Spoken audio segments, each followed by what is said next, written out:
کہ آج اس نے ہم کو نعمت فقیر حضور غوث اعظم نے ذوق سبحانی کفر ربانی شرار رحمانی قدیر نورانی قدس سر العزیز کی یہ جامع شریف کی محفل پاک اس کا انعقاد کرنے کا ہمیں موقع نصیب فرمایا۔ حضرات محترم، یہ محفل پاک ہے اس مرکزی دربار عالیہ غوثیہ بابا یوسفی والی جامی سرکار رحمۃ اللہ علیہ کا عرصہ 200 سال سے یہ جاری و ساری اور آج اسی کی کڑی کو جاری رکھتے ہوئے ہر ماہ ایران کی 11 یہ مرکزی آستانہ قبلہ رشید بڑی درگاہ مدینہ نبویہ ہر ماہ انعقاد پذیر ہوتی تھی۔ حضرات محفل کوئی بھی محفل جو ہے ذکر و اذکار کی محفل، محفل جو ہے ذکر علی علیہ السلام کی محفل، ذکر امام حسین علیہ السلام کی محفل، ذکر پنج تنوار کی محفل اور ذکر حضور غوث اعظم کی محفل، کوئی بھی محفل ہو ہم سب کا ایک ہی منشا ہے، ایک ہی عقیدہ ہے، ایک ہی ایمان ہے۔ وہ ایمان کیا ہے کہ منشا یہی ہے سلسلہ قیل و قال کا، منشا یہی ہے سلسلہ قیل و قال کا، یا رسول اللہ ہوتا رہے ذکر تیرے حسن و جمال کا۔ نعرہ تکبیر، نعرہ رسالت، نعرہ حیدری، نعرہ غوثیہ۔ تو عاشقوں کی محفل اس وقت مکمل ہوتی ہے جب اس میں آقا علیہ السلام کا ذکر پاک کی۔ ہم سمجھتے ہیں وہ محفل ہی نہیں جس میں ہمارے نبی کا ذکر پاک کرتا ہے، اور حدیث پاک میں اس طرح آتا ہے کہ ذکر الانبیاء من العبادت ذکر الصالحین کفارۃ، انبیاء علیہ السلام کا ذکر کرنا عبادت اور صالحین کا نیکوکاروں کا اللہ کے ولی کا ذکر کرنا یہ کفارہ ہے، سیاحت۔ ہم جو محفل پاک سجائے بیٹھے ہیں اور جو ذکر پاک انبیاء اور صالحین کا کر رہے ہیں، اللہ کی خاص عنایت و فضل و کرم سے ہو سکتا ہے جو اس محفل میں اللہ کی رحمت برس رہی ہے، اسی رحمت کے وجہ سے ہمیں بھی ادنا سا قطرہ نصیب ہو جائے اور ہمارا کام بن جائے۔ میاں صاحب نے کیا خوب کہا تھا کہ رحمت دا دریا الہی حقا مرہ تیرا، جے قطرہ بخش منو کم بر جانا میرا۔ اسی رحمت کی ادنا سی قطرے کو تلاش کرنے کے لیے ہم جو ہے ہر ماہ یہ محفل پاک حضور غوث اعظم کی سجاوٹ، ہمیں یقین ہے کہ ہمیں اس محفل پاک کے صدقے سے اللہ تبارک و تعالیٰ کی رحمت میں سے ادنا قطرہ وہ ضرور نصیب آئے۔ حضرات محترم، حضور غوث اعظم وہ غوث اعظم آپ کی شان جو ہے براء البراء۔ اگر بچپن کا ذکر کریں تو پیدا ہوتے ہیں تو پورا صوبہ بلال کے اندر 1100 کے قریب لڑکے پیدا ہوتے ہیں، کوئی لڑکی پیدا نہیں ہوتی۔ سب کے سب اللہ کے ولی بنتے ہیں، اللہ کے ولی بنتے ہیں۔ یہ آپ کی شان ہے، یہ مقام ہے کہ اللہ تعالیٰ نے جب آپ کو پیدا کیا اس دنیا میں بھیجا، کوئی لڑکی نہ اس وقت پیدا ہوئی، 1100 کے قریب لڑکے پیدا ہوئے، سارے کے سارے اللہ کے ولی بنتے۔ اور یہ بھی آپ کی شان ہے کہ جب پیدا ہوتے ہیں اس کے بعد جو ہے ماں کا دودھ نہیں پیتے، ماں کا دودھ نہیں پیتے، صبح صادق سے لے کر غروب آفتاب تک ماں کا دودھ نہیں پیتے۔ محلے کے چند افراد آئے اور آپ کی والدہ مائدہ سے پوچھا کہ ہمیں چاند کے نکلنے میں بڑے شبہات ہیں، تو کیا آج جو ہے رمضان کی پہلی تاریخ نہیں؟ تو فرمایا کہ میرے بیٹے سے عبد القادر جیلانی قدس سر العزیز نے آج میرا دودھ نہیں پیا، زیادہ میں سمجھتی ہوں آج چاند کی پہلی تاریخ۔ تو جب تحقیق کی گئی ان افراد کی جانب سے جو حضرت ام الخیر فاطمہ آپ کی والدہ مائدہ کے پاس تشریف لائے تھے، انہوں نے جب تحقیق کی، ریسرچ کیا تو پتہ چلا کہ باقی آج پہلے بھی ہے رمضان، تو اس لیے کہ وہ سیاد المتقی ہر آن میں دودھ چھوڑا ماں کا رمضان میں، پورا ماں آپ کا یہی معمول رہا کہ صبح 7 سے لے کر دودھ افطار تک آپ نے دودھ نہ پیا۔ یہ ہے حضور غوثیات کی شان، اور حضور غوثیات کی کرامات تو بہت ہیں۔ ایک دو عرض کرتا ہوں، کرامات کہتے ہیں حضرات محترم وہ خلاف عادت کام جو اولیاء اللہ کے ہاتھوں سے ثابت ہوتا ہے، یہ کرامت کی ڈیفینیشن ہے۔ تو حضور غوثیات کی راہ میں جتنی بھی حائل رکاوٹیں آئیں، مشکلات آئیں،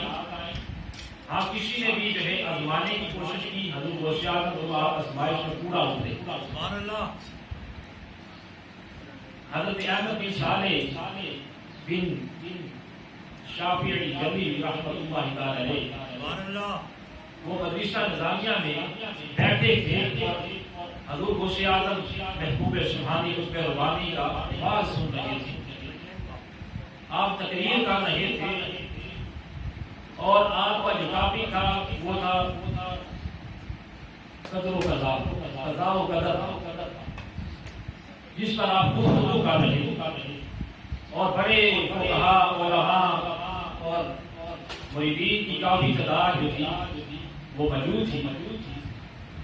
تو جب آپ آواز فرما رہے تھے،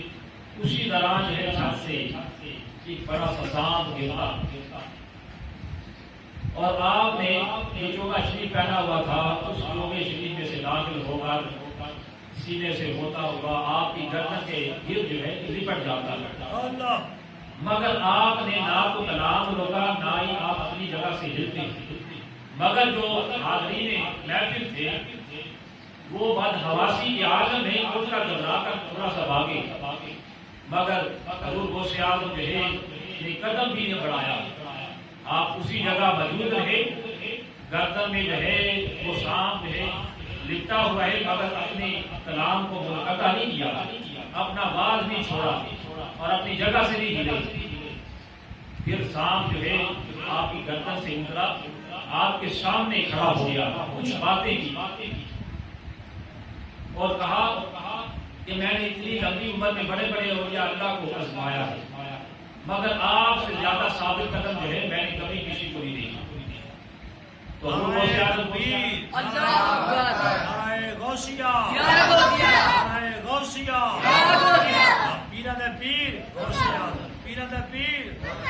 تو پھر جو ہے کیا ہوا، حضور غوث اعظم محبوب سبحانی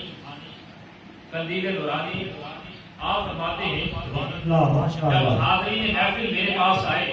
مجھ سے سوال کیا غوث اعظم سانپ نے آپ سے کیا گفتگو کی؟ تو فرمایا مجھے کہنے لگا کہ میں نے اتنی لمبی عمر پائی ہے، بڑے بڑے اولیاء اللہ کو جو ہے آزمایا ہے، مگر آپ سے زیادہ ثابت قدم نہیں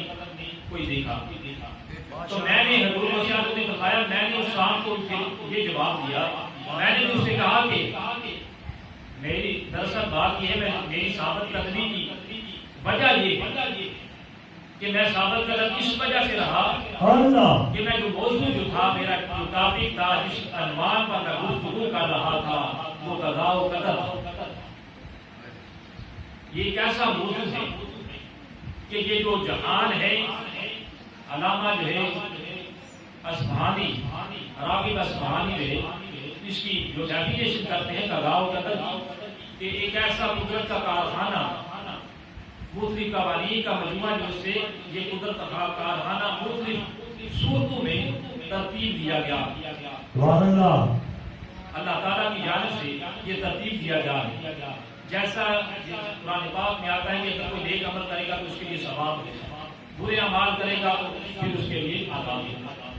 تو یہ قضا و قدر کا حوالے سے گفتگو کرنا، آپ نے فرمایا میری اصل وجہ یہ تھی کہ میں جس ٹاپک پر گفتگو کر رہا تھا وہ قضا و قدر، اور میں اس لیے نہ لڑکھڑایا نہ ہلا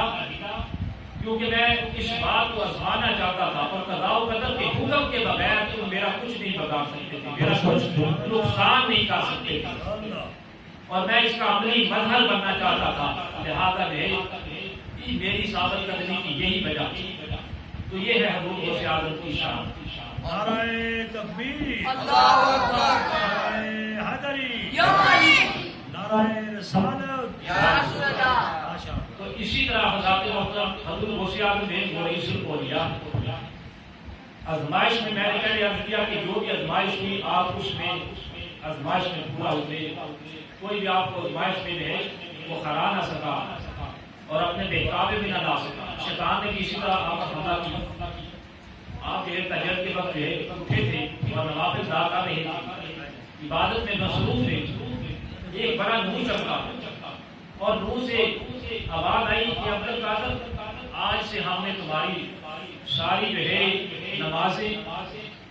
تمہیں معاف ہیں، ہم نے تمہاری عبادت قبول کر دی ہے، آج سے تمہیں نماز بھی معاف ہے، زکات بھی معاف ہے، حج بھی معاف ہے، تمہیں سب کچھ معاف کر دیا گیا اور تمہیں جنت کا حقدار بنا دیا گیا۔ آپ نے فرمایا اے مغرور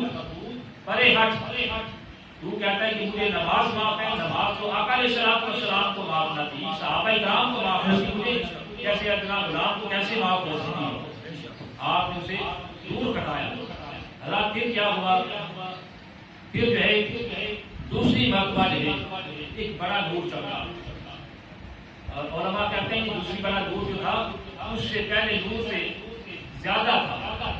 کیونکہ اس میں یہ آواز آئی کہ عبد القادر تجھے تیرے علم نے بچا لیا، اگر تیرے پاس علم نہ ہوتا تو آپ گمراہ ہو جاتے۔ تو اس طرح کے الفاظ آئے۔ تو پھر کیا ہوا؟ سیدنا عبد القادر جیلانی نے آپ نے اپنے علم کی بدولت فخر نہیں کیا، کیونکہ اس میں تکبر کی بو تھی۔ آپ نے کہا مغرور پرے ہو جا، مجھے میرے علم نے نہیں بچایا، نہ میرے تقوی نے بچایا، مجھے اللہ کے فضل و کرم نے بچایا۔ تو شیطان آپ کو اپنے بہکاوے میں نہ لا سکا۔